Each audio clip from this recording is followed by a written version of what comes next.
আসসালামু আলাইকুম দর্শক শ্রোতা, আপনারা দেখতে পাচ্ছেন সুন্দর 16টা কলম দিয়ে 4 রুম বিশিষ্ট এই একতলা বাড়ির ডিজাইন আপনারা দেখতে পাচ্ছেন। বাড়িটার ফাউন্ডেশন থেকে যতটুকু কাজ আপনারা এখন পর্যন্ত দেখছেন, এতটুকু কাজ করার জন্য আমাদের খরচ হয়েছে 14,50,000 টাকা। এটি হচ্ছে 16টি কলম দিয়ে 4 রুম বিশিষ্ট একটি একতলা বাড়ির ডিজাইন। বাড়িটার ছাদ 1450 স্কোয়ার ফিট। সম্পূর্ণ ফাউন্ডেশন করা হয়েছে, 2 তলা ফাউন্ডেশন কিন্তু 3 তলা করার উপযোগী করে 2 তলা ফাউন্ডেশন করা হয়েছে এমনইভাবে। তো বাড়িটা করার জন্য সম্পূর্ণ রড ইউজ করেছি আমরা 16 মিলি রড, এবং বেস কলাম বিম সম্পূর্ণ 16 মিলি রড ইউজ করা হয়েছে, তাও AKS রড। তো এমনিভাবে বাড়িটা ফাউন্ডেশন করে আপনি সুন্দর মানের একটি বাড়িটা নির্মাণ করতে পারেন। তার কারণ এই বাড়িটা করা হয়েছে খুবই নিচু জায়গা থেকে, আর এই নিচু জায়গা থেকে করার কারণেই কিন্তু আমাদের বাড়িটাতে একটু খরচ বেড়ে গেছে। তো দর্শক বন্ধু, চলেন আমরা বাড়িটার ভিতরে প্রবেশ করে দেখব যে আসলে এই বাড়িটা কেমনভাবে ড্রয়িং প্ল্যানটি সাজানো হয়েছে। তো এটা হচ্ছে বাড়ির সামনের সাইড, আপনারা দেখতে পাচ্ছেন সামনে সুন্দর 2টা ব্যালকনি হবে, এবং সুন্দর 2টা ব্যালকনি করা হবে। এই কারণে আমাদের সামনে রড ছেড়ে রাখা হয়েছে এক সাইডে, আর এক সাইডে রড ছাড়া হয়নি। কিন্তু এই যে সাইডটা আপনারা দেখতে পাচ্ছেন, এই সাইডটা হচ্ছে ব্যালকনি হবে না, ডাইরেক্ট ছাদ করা হবে, উপরে যে ব্যালকনি করা হবে। এবং এই যে সাইডটা আপনারা দেখছেন, এই সাইডে আমাদের ব্যালকনি করা হবে। তার জন্য আমাদের একটি দরজা রাখা হয়েছে এবং জানালা করা হয়েছে 5 ফিট বাই 5 ফিট। দর্শক বন্ধু, আমরা চলেন ভিতরে প্রবেশ করে দেখব আসলে এই যে বিল্ডিংটা নির্মাণ আপনারা দেখছেন, আসলে এই বিল্ডিংটা কিভাবে এর ড্রয়িং প্ল্যানটি সাজানো হয়েছে। আমরা পুরো বিষয়টা ভিতরে প্রবেশ করে আপনাদেরকে দেখাবো, ইনশাআল্লাহ দেখানোর চেষ্টা করব। তো দর্শক বন্ধু, আমরা যখন বাড়ি নির্মাণ করব অবশ্যই একটা জিনিস খেয়াল করব যে সর্বপ্রথমে আমাদের সর্বপ্রথম ড্রয়িং ডিজাইন করে নেব। দর্শক বন্ধু, এটা হচ্ছে মেন গেট। আমরা এই মেন গেট থেকে ঢুকে সর্বপ্রথমে পাবো হচ্ছে ড্রয়িং এবং ডাইনিং। তো এটা হচ্ছে মেন গেট পার হলাম।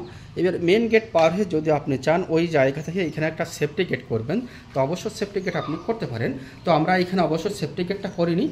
তো এখানে এই যে জায়গাটা আপনারা দেখছেন, এই যে জায়গাটা আপনারা দেখছেন, এই জায়গাটা হচ্ছে আমরা সেফটি গেট করিনি, তবে সেফটি গেট আপনি করে নিতে পারেন।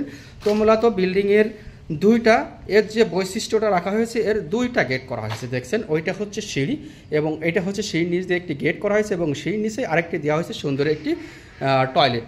তো এমনইভাবে আপনি ড্রয়িংটা করে নিতে পারেন। তো সম্পূর্ণ এই যে বাড়িটা নির্মাণ আপনি দেখছেন, এটা আসলে আমার নিজেরই ড্রয়িং, এবং কাজ করেছেন আমার আরেকটা কন্ট্রাক্টর ভাই। তো আমি নিজে একজন কন্ট্রাক্টর, আমার নাম হচ্ছে MD জাহাঙ্গীর কন্ট্রাক্টর, অবশ্য সবাই চেনেন। তো এই যে বাড়িটি নির্মাণ অবশ্য আপনারা দেখতে পাচ্ছেন, আসলে এই বাড়িটি 16টা কলাম দিয়ে এই বাড়িটি নির্মাণ করা হয়েছে। তো চলেন আমরা পুরো বিষয়টা ঘুরে দেখি। এখানে এসে দেখেন, এটা হচ্ছে আমরা যখন মূল গেট থেকে ঢুকেই ভিতরে ঢুকলাম, এটা হচ্ছে ড্রয়িং, এটা হচ্ছে ড্রয়িং ডাইনিং, আর এই ড্রয়িং ডাইনিং থেকে আমরা পাবো 4টা মাস্টার বেডরুম। তো এই বাড়িটির 4টা মাস্টার বেডরুম দিয়ে সাজানো হয়েছে, এবং 4টা মাস্টার বেডরুম পাচ্ছেন, 2টি টয়লেট পাচ্ছেন, একটি কিচেন, এবং একটি বড়সড় ড্রয়িং এবং ডাইনিং। বাড়িটাতে 2টা গেট দেখতে পেরেছেন। এবার হচ্ছে আমরা চলেন পুরো বিষয়টা একটু খেয়াল করি, তাহলে অবশ্য বুঝতে পারবো যে আসলে কেমনভাবে এই বাড়ির ড্রয়িংটি সাজানো হয়েছে। মূলত বাড়িটা 16টা কলাম দিয়ে আসলে করা হয়েছে। আপনি চাইলে সেম প্ল্যানে সেম ডিজাইনে বাড়িটা নির্মাণ করতে পারেন। তো এটা হচ্ছে সামনের সাইডের বেডরুম। আমরা দর্শক বন্ধু, এটা হচ্ছে সামনের সাইডের বেডরুম। এই বেডরুমের সাইজটি আমাদের দেওয়া হয়েছে, এই যে বেডরুমটা আপনারা দেখছেন, এই বেডরুমের সাইজটি আমাদের দেওয়া হয়েছে 12 ফিট বাই 14 ফিট। এখান থেকে 12 ফিট, এবং এখান থেকে এমনি লম্বা হচ্ছে আমাদের এই হচ্ছে 14 ফিট। অবশ্য এই 12 ফিট বাই 14 ফিট রাখা হয়েছে আমাদের সামনে 2টা বেডরুম। চলেন আমরা আরেকটা সামনে বেডরুম দেখাবো।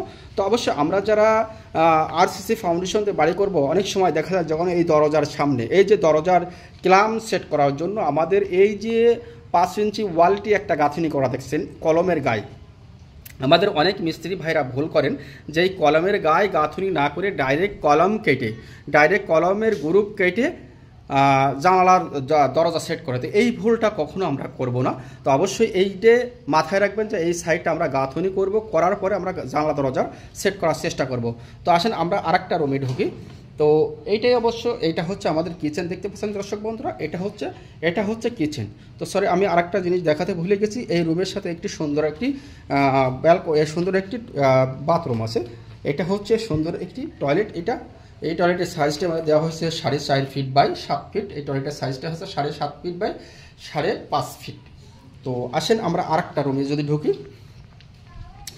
ভিডিওটা একটু লং হচ্ছে, তবে ভিডিওটা একটু খেয়াল করে দেখবেন, তাহলে সুন্দরভাবে উপলব্ধি করতে পারবেন। এটা হচ্ছে কিচেনের সাইজটা দেওয়া হয়েছে 8 ফিট বাই 7 ফিট।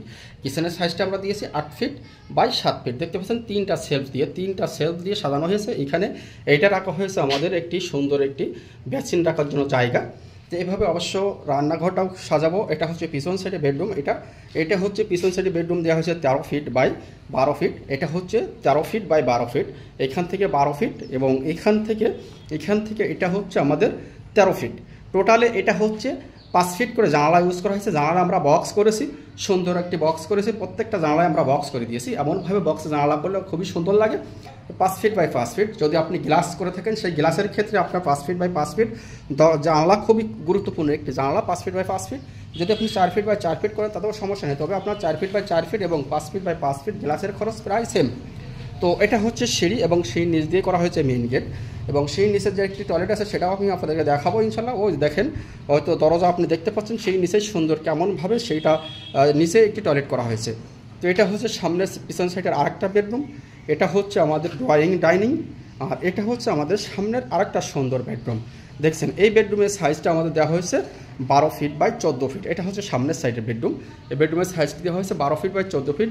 বা কলমের রড ইউজ করেছি আমরা 16 মিলি রড, সম্পূর্ণ 6 পিস করে 16 মিলি রড, এবং কলমটি ঢালাই করেছি আমরা 10 ইঞ্চি বাই 12 ইঞ্চি। চলেন আমরা সিঁড়ির নিচের যে টয়লেটটি আমি দেখাতে চেয়েছি, চলেন অবশ্যই আমি আপনাদের সিঁড়ির নিচের সেই টয়লেটটি, সুন্দর টয়লেটটি আমি আপনাদেরকে দেখাবো ইনশাল্লাহ, দেখানোর চেষ্টা করবো দর্শক বন্ধু।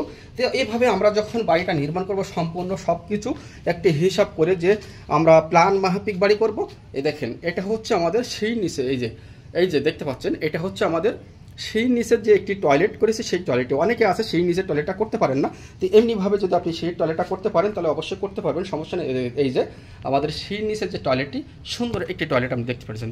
তো ভালো থাকবেন, সুস্থ থাকবেন। আপনারা যখন বাড়িটা নির্মাণ করবেন অবশ্যই আগে ড্রয়িং ডিজাইন করে নেওয়ার জন্য চেষ্টা করবেন। ড্রয়িং ডিজাইন করে নিয়ে তারপর বাড়িটা করবেন। সেক্ষেত্রে আপনার বাড়িটাতে খরচ কমায়ে খুবই অল্প খরচের ভিতরে সুন্দর মানের বাড়িটা নির্মাণ আপনি কমপ্লিট করতে পারবেন। দর্শক বন্ধুরা ভালো থাকবেন, সুস্থ থাকবেন। আসসালামু আলাইকুম।